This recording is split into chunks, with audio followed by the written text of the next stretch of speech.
So how powerful was Nemesis in Resident Evil 3 and in its different versions?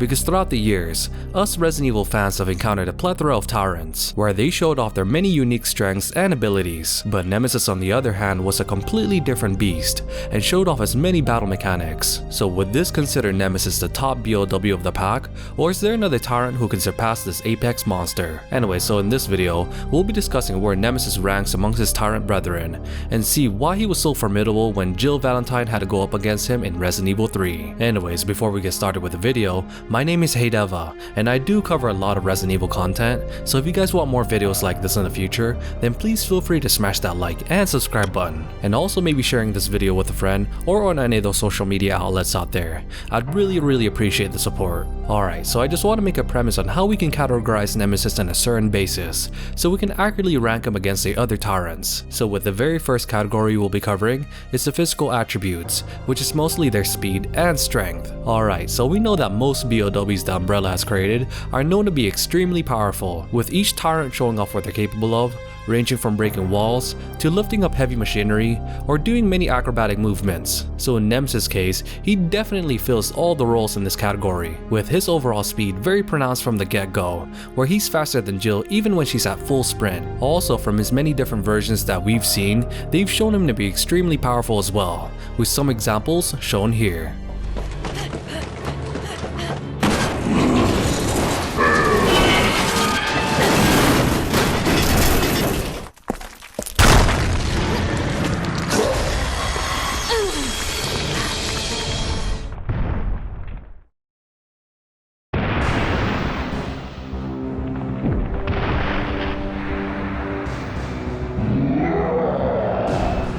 Which is already comparable to the newest iteration of the Tyrants that we've seen in Resident Evil Damnation, because these model Tyrants appears to be an upgraded form of the T-103 model Tyrants that we saw in Resident Evil 2. So considering these Tyrants are already much stronger and faster than Mr. X, especially in their Super Tyrant form, then Nemesis can already go toe-to-toe in comparison. Also, that doesn't even include when Nemesis uses his weaponry, but these Damnation Tyrants will have a definite advantage when it comes to their overall stature, as we've seen him in these clips right here, showing how tall they are compared to everyone around him. Though Nemesis is no slouch when it comes to his overall stature, he is definitely smaller compared to the Damnation Tyrants, so the edge would go to them in this aspect. But our next category that we'll be discussing would put Nemesis heads above the other Tyrants, which is his overall intelligence and hunting ability.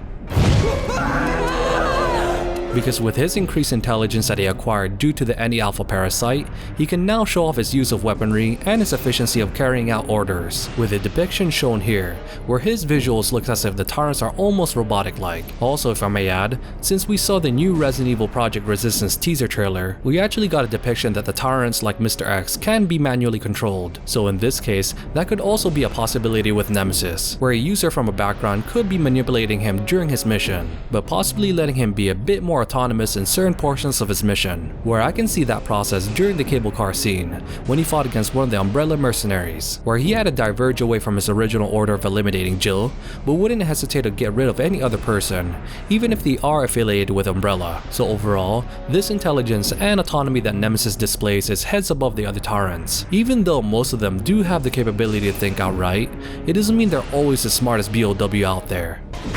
Alright, so the last category that I'll be discussing about Nemesis definitely puts him above the rest, which is with his overall durability compared to his Tyrant brethren, because we know that Nemesis took a lot of damage throughout Resident Evil 3, where he had endured damage from regular firearms to close quarter explosives, but to top that all off, we saw him be able to take a couple of shots from a rail cannon, but even then he was still moving.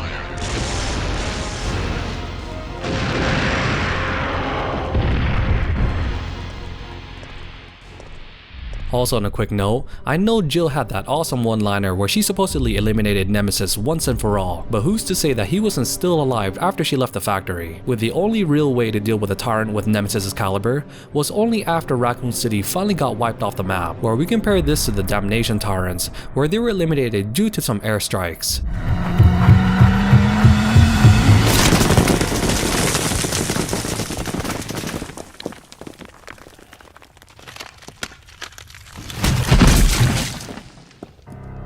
Anyways, overall, Nemesis was easily one of the strongest tyrants to have ever been created, with some Resident Evil fans can make an argument that he is the strongest overall. So if Nemesis does make a return in a potential Resident Evil 3 remake, then only God knows what kind of terror he'll be in that game. Anyways, what are your guys' overall thoughts about Nemesis? Do you think he was the strongest tyrant, or was there another one who can surpass him? Please let me know who and why on the comments section down below. Also, if you guys enjoyed the content, then please feel free to hit that notification bell icon so you guys can be alerted when I upload my next Resident Evil video. Anyways, thank you guys so much, and as always, you guys have a great rest of your day, and this is Hey DeVuH, signing out.